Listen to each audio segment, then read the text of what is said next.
mean, I'd like to hear the opinion of both speakers, but what's left out of this conversation in the community is how many. And I'd like to hear the opinion of both speakers. Mr. Dowd referred to it more. It seems to me that 25,000 is purely token and not worth considering. Should we consider, say, 1 million or say 5 million? How many?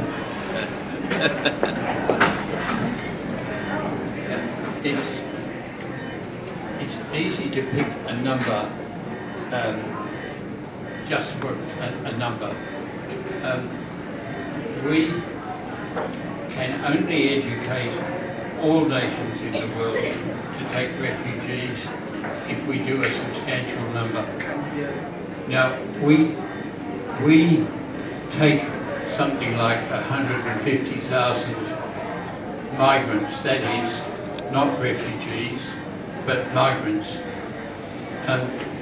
That strikes me as a good starting point. If we can take that many migrants and fit them in for all the categories, we can do the same with refugees. But it's easy to be popular and pick a big number. Australia has got obligations around the world, and we give funds around the world, not as much as we used to, but we do. So that would be my figure, to equal the number of migrants that we bring with the number of refugees.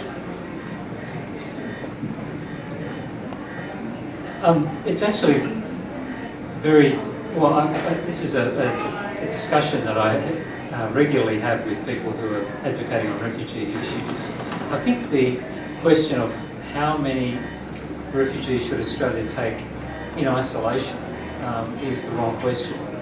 I think at the moment we've, in fact, the number of the migration program is around 190,000 per year, and then when you look at people given permanent residency from New Zealand and the refugee and humanitarian program, it's over the last several years we've had around 205 to 240,000 permanent new arrivals each year, or people getting permanent residency each year. And the numbers of refugees, as part of that, it's actually been about 7 or 8%. So for us to actually think of 15 or 20% of our annual intake would actually be quite doable. And in fact, historically, we've had percentages of 20% at various stages in the past, and never greater than that in some particular years over the past 70 years. But really, if we just act alone and don't actually see the need to actually increase opportunities for refugees to find protection in other places and in other ways, then the impact of even a quadrupling or a tenfold increase of refugee places in Australia will be quite limited, in the bigger picture. UNHCR talks about 3 durable solutions for refugees. The first one is safe return, safe and voluntary return back to the country of origin. The second is integration in the country where people sought asylum, and the third is resettlement. And numerically, resettlement has been the least available, and yet from an Australian point of view, that's what we think about, because that's what we experience here. But historically, the largest number of refugees have actually returned home when things have improved.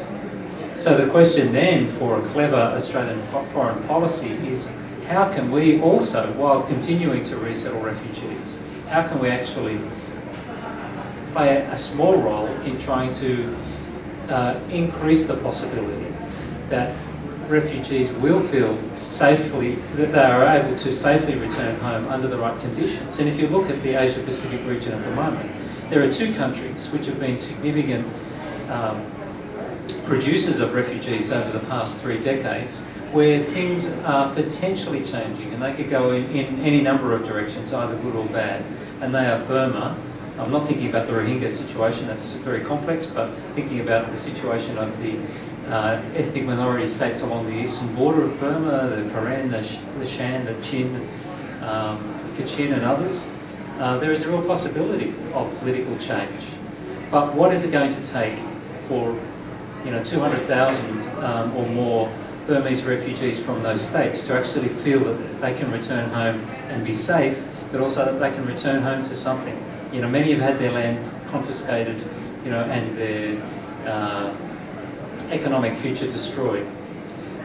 So it's going to take quite a bit of clever thinking, both within Burma and within the region, to actually create the circumstances where it might be possible for 200,000 or more Burmese to want to return home. In the north and east of Sri Lanka, you know, there's a change of government a year ago.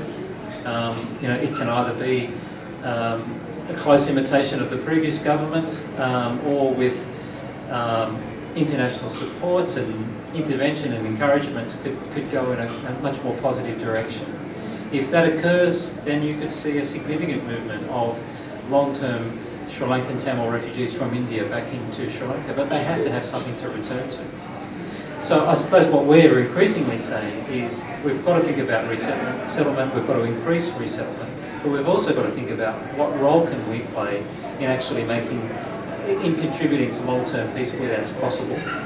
And also recognise that in many other countries at the moment it's not possible. It's not going to be possible for many Afghans to feel that they can safely return home for some years to come. But in Sri Lanka and Burma there are possibilities that are presenting themselves. The second is how can we play a role in encouraging other countries to seriously share responsibility. And we can only do that if we're prepared to do more ourselves. But Thailand and Malaysia are two countries that are now classified by the World Bank as upper middle income economies. They are significant net importers of labour.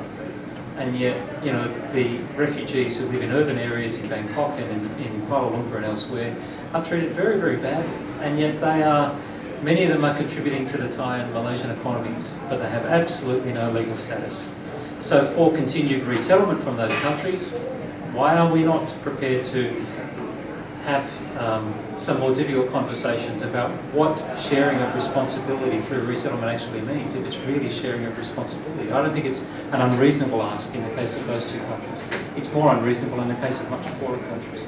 And the third thing is when we talk about resettlement, we can actually bring other countries to the table. If we actually have a protection-centred, forward-looking foreign policy, the Americans and the Canadians and the New Zealanders probably would be quite interested in working with us to actually jointly negotiate with countries of origin and also with countries that might be able to provide other forms of long-term protection.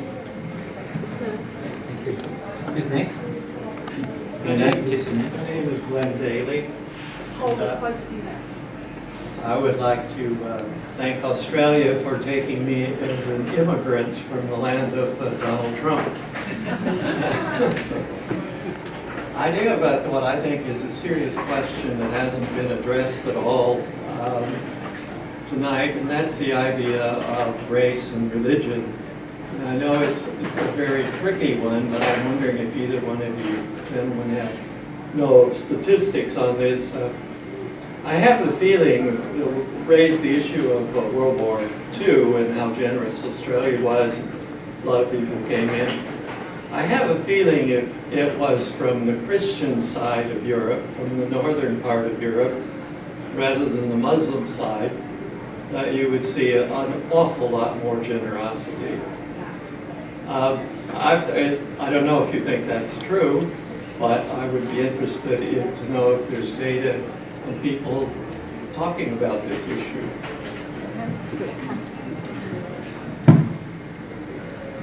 I'm not sure. I mean, certainly the whole question of the role of Islam in the world at the moment is, creates waves and concerns amongst many people. But I really wonder whether or not there would be a significantly different view if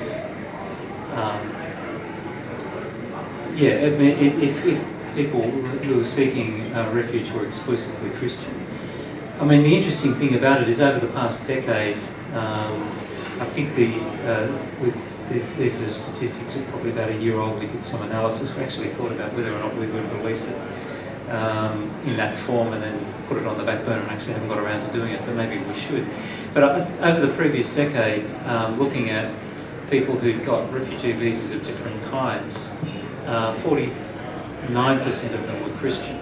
33% Muslim, and the other proportion from other religions. So the majority of people given refuge in Australia over the past decade, or close to the majority, have actually been Christians, and 2/3, not Muslim. But I'm not sure that the level of welcome in the past was quite as rosy as people may think. I'm old enough to remember the shocking discrimination that was widespread in Australian society in the early 1970s when I was a young lad, towards people from such exotic countries as Italy and Greece, who were just pilloried for eating the sort of food that we all love now, and for being interested in the sort of fashion that is very much fashionable in Australia. I mean, I think narrow-minded people in different ages remain narrow-minded. They just shift the reason for the narrow-mindedness. And of course, also Australia has a particularly positive history in terms of religious discrimination amongst different wings of Christianity, and it was really we can thank the migrants from continental Europe and elsewhere who came during the 50s, 60s and onwards for actually breaking down that old tribalism between my people, the Irish Celts, Catholics, and those WASPs that were the other part of the population. Hang on. I think people are comfortable with what they know.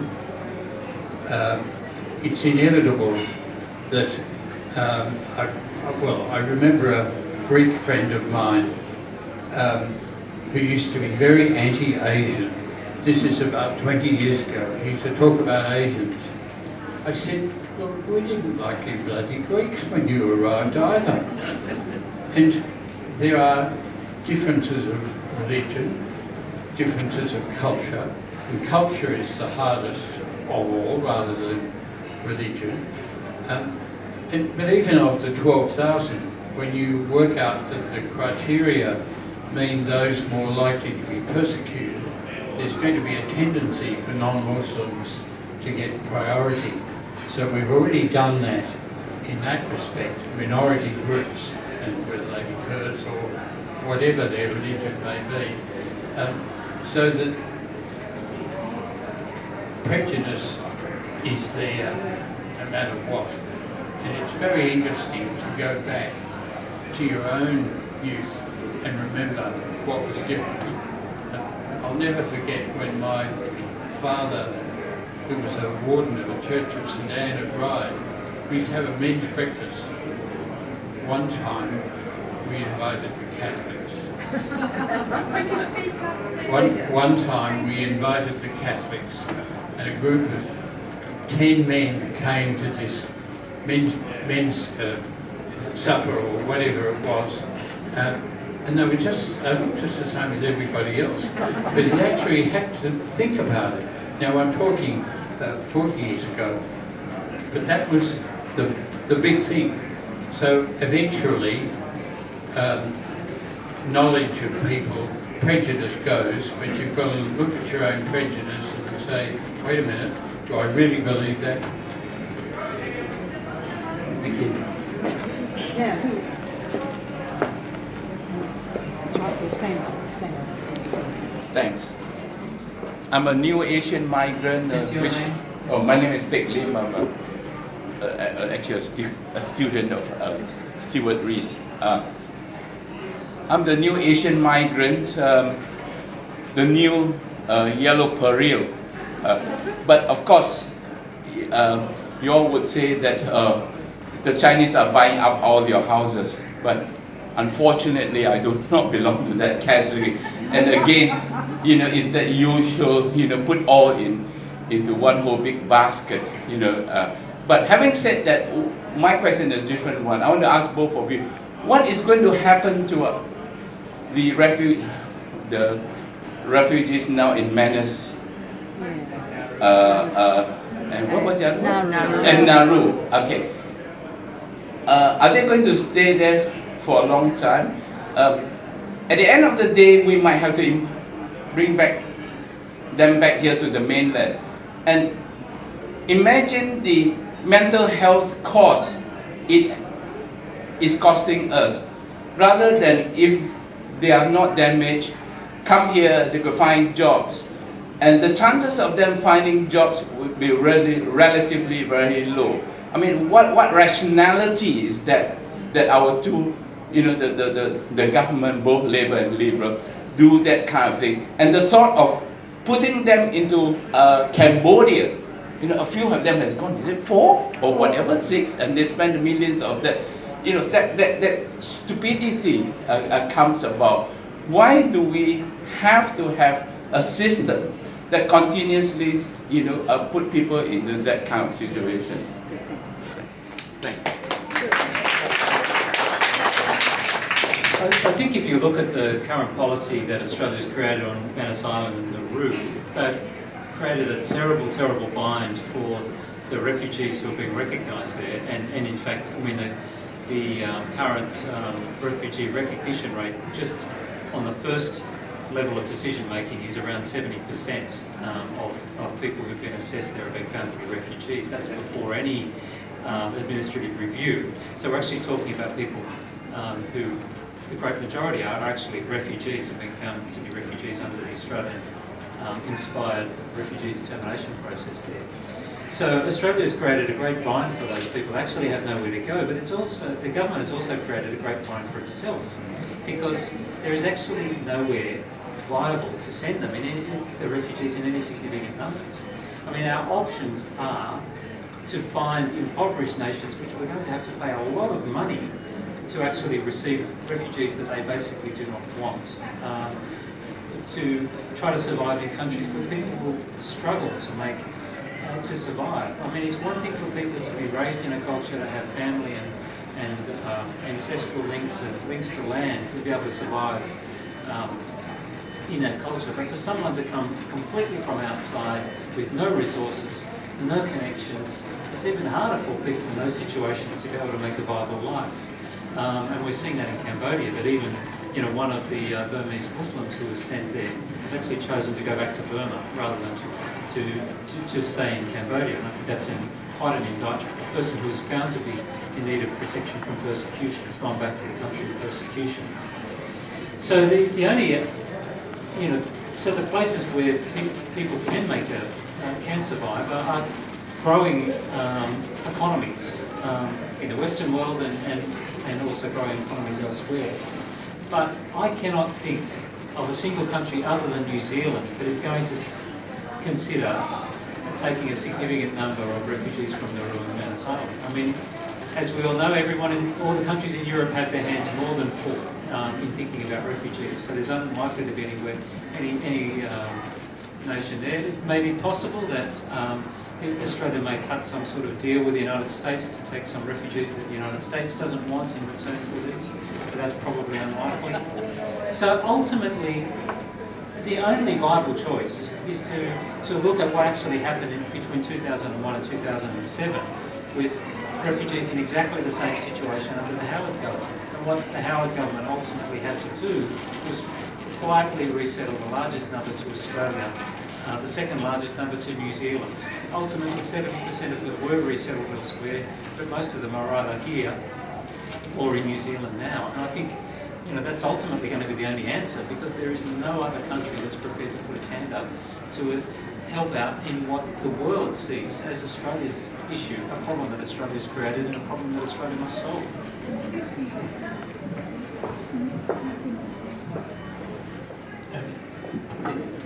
The answer to your question is the people making the decision don't want to give, that is the government, supported by the opposition, don't want to give the people smugglers a story which is, look, you might have to spend some time there, but eventually you'll get to New Zealand and it's just a short hop across to Australia. The Australian public voted for a Stop the Boats policy. That's what they voted for. There's no doubt it was a significant issue. and they will vote, in my view, against changing that policy. As Paul has said, the Howard government quietly got them in without too much fuss. The trouble is they're now so high profile that it's an unanswerable problem that they've created. And all we can hope is that those of you that are involved in saying spare the refugees, take the refugees, that we can in fact persuade the Australian people that the government's wrong. My name is Nicholas. Mr. Dowd started off this conversation with the Declaration of Bill of Rights. Now, one of the interesting things about what you said, without actually saying these sort of words, was the people of the region started that declaration had a long-term vision that actually gave dignity to people, and refugees, economic migrants, in fact anyone here and around the world, actually people with dignity, which unfortunately seem to be taken away. That's the first clarification. Now, regarding my question, I have two parts to my question. Firstly, what are the grand visions today or in the future that we can lead by example? For example, we started the war in Iraq, and we're talking about nation building, and yet when we founded Harlem, seemed to sort of detract and actually try to act like Pontius Pilate and wash our hands. In terms of refugees, a lot of the refugees will actually be better off if we invested in the very countries they come from and actually address the issues at the source rather than actually after the event.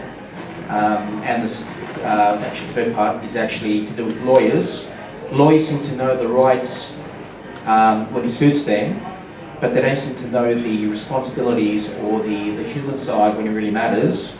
So are most of our lawyers poorly trained, or are they, for example, failing their ethics exams? Thank you. Okay.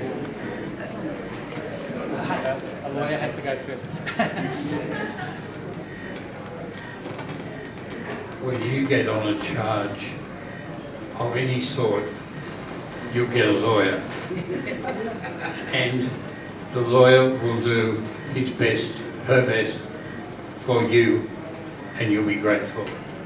So you can't blame lawyers for urging their clients' causes, because that's what they're supposed to do.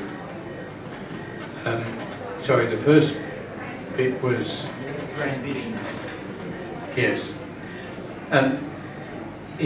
It's amongst the young people. The young people that we hope to become tax-paying citizens and whatever. I have the privilege of seeing young interns who come here some from Boston, some from around Australia, that want to go and work. And I've seen several of them go to Africa, go to Palestine, and never come back because they're happy doing what they're doing. These are kids who, at my age, everyone's a kid, but these are kids who are giving of themselves, of the skills they learn in a place like Australia, to make it better for other people. So the hope, the visions are amongst the young people, and any time you can encourage a young person to go and spend some time in Africa or Middle East or somewhere like that, then the better off you are.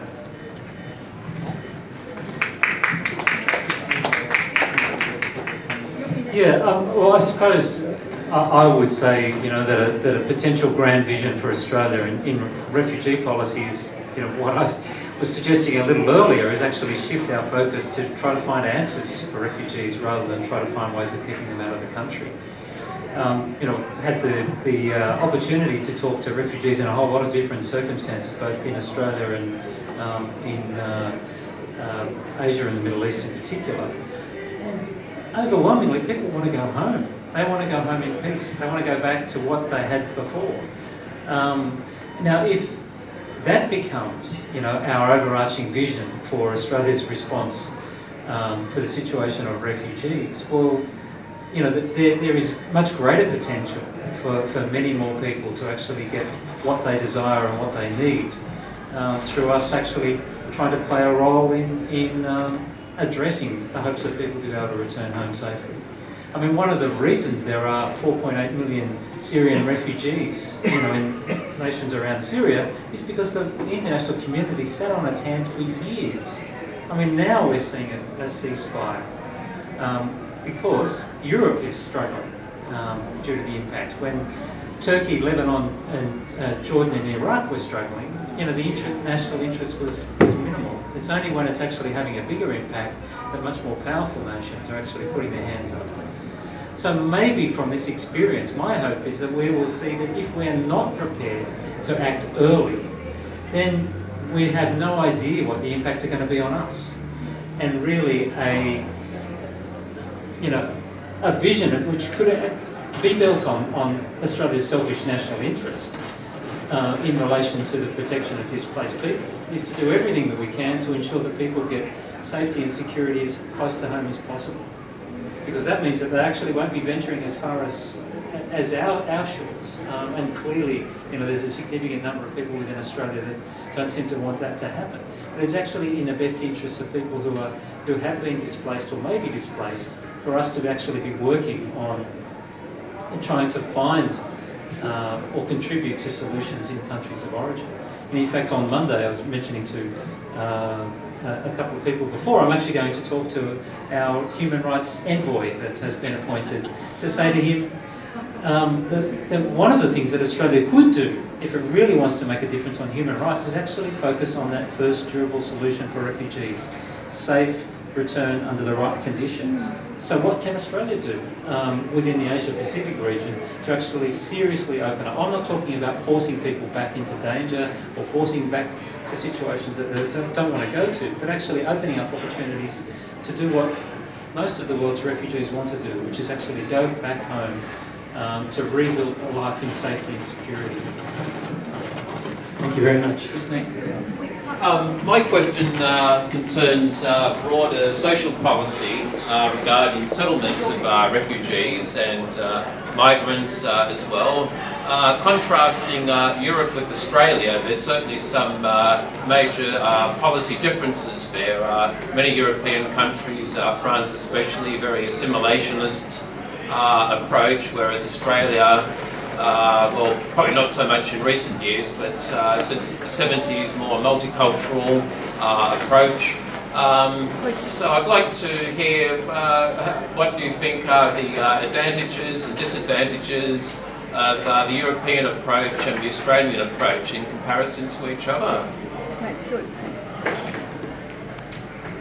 I think it probably, it's in this area of the treatment of people who are actually given the permanent residency tick, where Australia does very well. All of the issues with Australian policy are about trying to keep people out. But when we actually make a decision that someone is allowed to come and be part of the country, then our policies are actually quite enlightened from that point on. And in fact, this is the thing about Australian policy that many people who understand refugee policy well in other countries don't understand. They say to me, people in my counterpart organisations in Europe and North America, how can Australia be so good in the way it responds to the resettlement of refugees when they arrive in your country? And so appalling in the way that you treat people trying to seek asylum. But I think, looking at the positive aspect of the Australian approach, I think what we've learned over 70 years of migration, of non-British migration to Australia, is that it is actually in the nation's interest, if somebody is going to be part of our nation, to actually make it work for them and for us. And so I think that mentality of a migrant society, which we see in Australia, North America and New Zealand, has a fundamental impact on the way in which migrants are received. Those who are actually given the tick of approval are received in the society. And I think that's a significant difference that we haven't. Well, that's a significant thing that quite a number of European societies could learn from us. There is not actually that same mindset about welcoming migrants and making them part of the society. Because I think what we've learnt, bit by bit over the decades in Australia is we actually need to adjust, as well as the people who are settling in Australia need to adjust. And if the host society is not prepared to move an inch, then those who've actually trying to make it, have come from a very different background and trying to make a new life in that country, feel like outsiders, not only for the rest of their lives, but even to the second and third generation, and that's when it becomes disastrous. So I think, you know, we've actually learned something over the past 70 years about how to receive it. You know, I'm not saying it's all a bed of roses, but I think the emphasis on supporting people to learn English and on ensuring that people who've come through the refugee program and get permanent residency actually have access to real support, I think is quite an enlightened policy. We just need to spread that enlightenment to other aspects of refugee policy. Okay. Hello? Go ahead. Hi. Your name? My name is Fabia. I have a question to the panel. In the last 20 years, this is the background, in the last 20 years we have seen a propaganda or a narrative established by successive governments about refugees or people who come by boat, and that has played a role in our policy. It has been part of shaping the policy.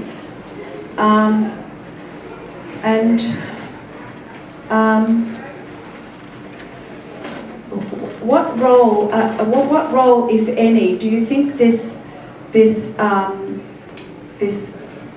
I suppose I don't want to use the word propaganda, these positions like calling people, politicians calling them queue jumpers, various slurs that have gone on over the years. What role has this played in current public opinion? I mean, earlier one of the speakers referred to the public making a decision and voted for Stop the Boats, but in what climate, in what political climate did they vote to stop the boats? And is it really in the national interest to have a leadership that is cultivating this divisive sort of attitude of criminalising people who arrive by boat? I'm just wondering, my question is, do you think that this attitude of the last 20 years, the policy of deterrence, has affected public opinion? And do you think if we had a different leadership that the population would come to a different opinion, a different vote? If we had, for example, our Justin Trudeau moment and where a leader took the stand to welcome refugees, could we have a different outcome in the kind of vote that people vote for? They might vote some different way.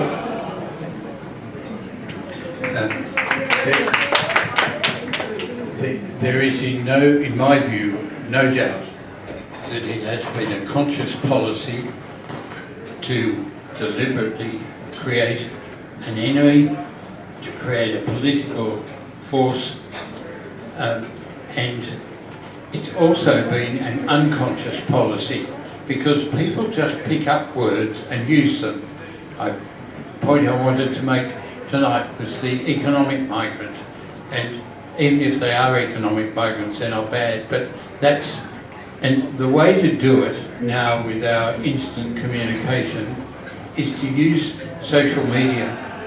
If somebody says, use the term, put it back to them, say that's not the correct term. We can now do it with Twitter and all the other social media at which everyone here I know is adept and has at their fingertips. But with all of that, we can get it back to the people to stop the use of the term. I know we don't want to be scared of being politically correct all the time, but unless you give people the lie of using the wrong term, they'll continue to do it. We can educate politicians and governments not to do it by condemning the use of pejorative terms. Philip Ruddock did it, was the worst, talking about them being illegal, and most people call them illegal, and the point I made, one of the points I hope I made, was they're not. I would argue that Australian politicians have always led public opinion on migration and refugee questions.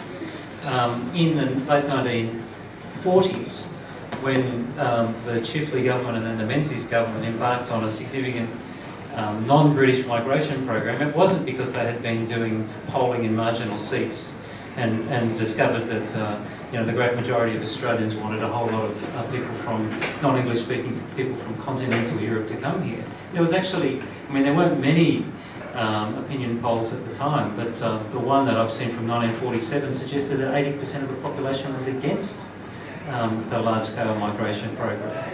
But they got out in the community and they made an argument for it. And they also presented it to the population in ways that they thought were palatable. They had the bonded workers scheme, and talked up, the involvement of migrants and refugees in the Snowy Mountains scheme and in the development of agriculture. And that actually won people over bit by bit. Malcolm Fraser, when the Whitlam government wasn't particularly interested, it would appear, in responding to the situation of Vietnamese refugees just at the end of the Vietnam War. But the Fraser government went out and they actually made the case. And they were actually opposed in the lead up to the 1977 election on some aspects of that program by the Whitlam Labor opposition. But they actually then got bipartisan support when Bill Hayden was leader to actually go out and make the case for Australia to be involved in Vietnamese refugee resettlement in a significant way. When John Howard picked up Geoffrey Blaney's anti-Asian migration chant in the mid-1980s, he was held down by nearly everybody, including Philip Ruddock and also Andrew Peacock, but particularly by Bob Hawke. So most political leaders at that point were not prepared to allow that anti-Asian sentiment to develop and fester within the Australian population. It all changed with a response to Pauline Hanson. And so we've actually had leadership in the opposite direction. So my thesis is that Australian politicians have always led the debate on migration and refugee issues. It's just that from 1996, actually chose to lead it in a very negative direction. Okay, thank you, Paul. Okay, there's one more question. Keep the microphone, please. It's easier. Thank you. Just say your name. Thanks. My name is Norma Hawkins. My questions are... It's got to hold it close to your mouth. Right. That's it. My name is Norma Hawkins. I just have two questions. One, both of them are to hear your comments, actually. One is to do with the delay in the processing of the 12,000 refugees that we're expecting. It's now 5 months since it's happened. Do you have any idea what's holding this up? And the other is to do with the offer of New Zealand to help solve the problem with the refugees, the detainees on Nauru. That also has been swept aside. There are some theories, I gather, about that, but I just wonder what your comments are on both of those questions. Okay, thank you, Norma. Who wants to go first? In terms of processing the 12,000, and there are some a lot of, in addition to the 26 that have come, there are a lot who've been approved who are making arrangements now, but it doesn't detract from the point about Trudeau beating his hands down. It's a matter of allocating resources. It's a matter of employing more people to process. In terms of the New Zealand offer, the government's clear position is people will say that the people smugglers can say, yes, you can go to New Zealand and then you can move back to Australia whenever you like. It's a selling point. They said they didn't want to give them that selling point, and there's no doubt that it is a selling point.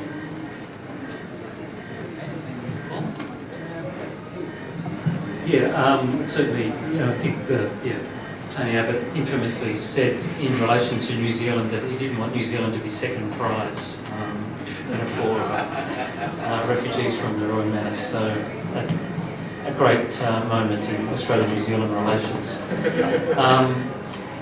but certainly the offer seems to be there. I mean, interestingly enough, the New Zealand NGOs who work with refugees don't like the fact that it's part of the quota of just 750 places per year. So their view is it would be great for New Zealand to actually provide a means for these refugees who are trapped,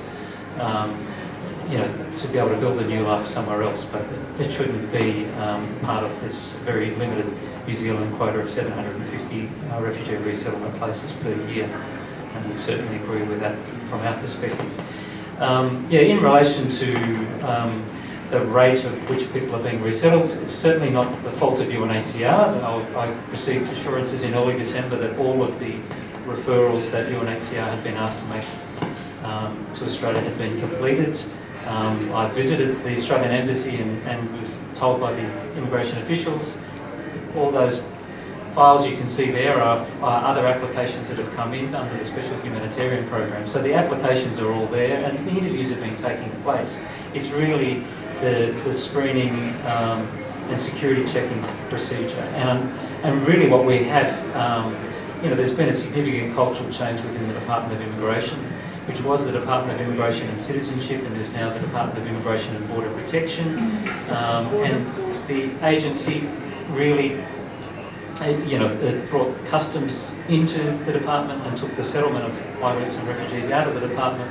So really we have a department whose focus is on watching the border, and concerned about external threats, whether they're human beings or goods crossing the border. So this is the mindset. A lot of the people within the Department of Immigration who were involved in the refugee program in the past have left. Many of them left in late 2014. In pretty quick succession as the change of leadership in the department occurred. In Canada, it's Citizen and Immigration Canada, which is the responsible authority. They've maintained their experience in refugee resettlement, and so they're basically, two government departments and two governments viewing the same question from a different perspective. If your perspective is on, resettlement and rescuing people out of a very difficult situation in the Middle East, the bureaucratic processes will actually allow that to happen if your focus is on protecting the border from external threats and you've been asked by the Minister to do this other stuff with resettlement of refugees. No, it's not surprising that it's happening at a much slower rate. Okay, thank you very much. That brings us to the end of the question and answer session. So could I ask you all please to thank our speakers again.